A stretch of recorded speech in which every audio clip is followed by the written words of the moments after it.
If you're an Uber Eats driver, you have probably seen your acceptance rate go up and down, but does it actually matter in 2025?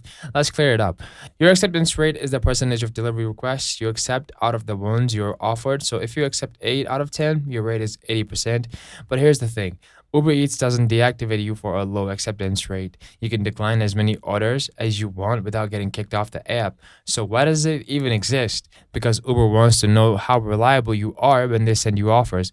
A higher acceptance rate might get you priority or certain promotions or quests, but it's not confirmed. Also, if you're a part of Uber Pro in certain cities, your acceptance rate can affect your status level, and that impacts perks like gas discounts or tuition coverage. But if a trip is too far, too low paying, or just not worth it, decline it. Your acceptance rate is a tool, not a trap. Use it smart.